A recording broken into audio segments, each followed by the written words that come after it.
Évangile de Jésus-Christ selon saint Jean. En ce temps-là, Jésus disait à ses disciples : « Moi, je suis la vraie vigne et mon Père est le vigneron. Tout sarment qui est en moi mais qui ne porte pas de fruit, mon Père l'enlève. Tout sarment qui porte du fruit, il le purifie en le taillant pour qu'il en porte davantage. Mais vous, déjà, vous voici purifiés, grâce à la parole que je vous ai dite. Demeurez en moi comme moi en vous. De même que le sarment ne peut pas porter de fruit par lui-même s'il ne demeure pas sur la vigne, de même vous non plus si vous ne demeurez pas en moi. Moi, je suis la vigne, et vous, les sarments. Celui qui demeure en moi et en qui je demeure, c'est celui-là qui porte beaucoup de fruits, car en dehors de moi, vous ne pouvez rien faire.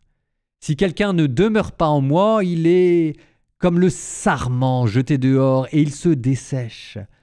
Les sarments secs, on les ramasse, on les jette au feu et ils brûlent.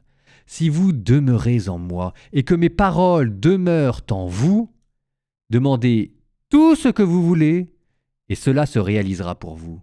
Ce qui fait la gloire de mon Père, c'est que vous portiez beaucoup de fruits et que vous soyez pour moi des disciples.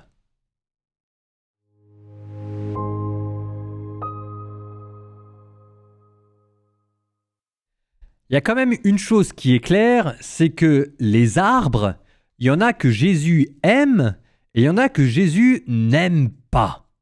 Il n'arrête pas de dire « Faites attention aux arbres, c'est aux fruits qu'ils portent que vous le reconnaîtrez. Les arbres qui portent du fruit, on prend soin d'eux. Les arbres qui ne portent pas du fruit, on les coupe, on les brûle. » Il le dit dans Matthieu, il le dit dans Luc, il le dit partout. Ensuite, il vous parlait d'un figuier qu'il croise en cours de chemin en allant à Jérusalem. Il voit le figuier qui ne porte pas de fruits et hop, il maudit le figuier et le figuier se dessécha.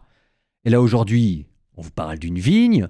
Et si jamais il y a des sarments qui ne portent pas du fruit, à nouveau, on le purifie en le taillant. Donc, les arbres, moi je dis, il y en a que Jésus aime, et il y en a d'autres, bon, il faut y aller vite. Alors, c'est quoi la leçon ? La leçon, c'est qu'il y en a deux.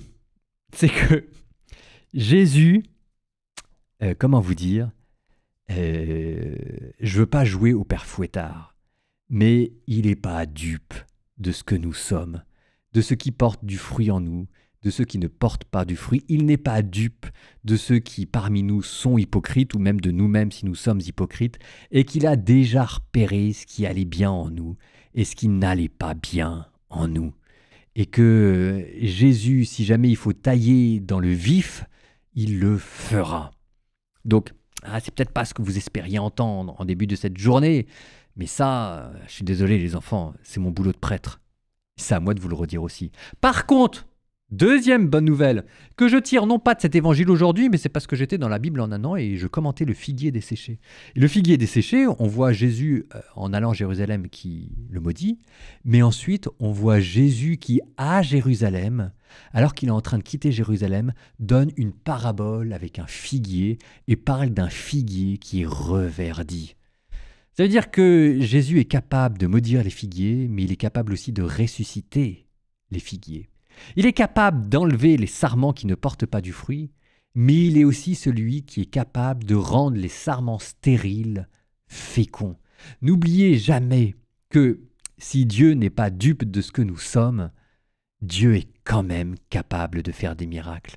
Il est capable de faire de nous, qui sommes mauvais, des hommes bons. Croyez en Dieu. Il est la vraie vigne et vous êtes les sarments.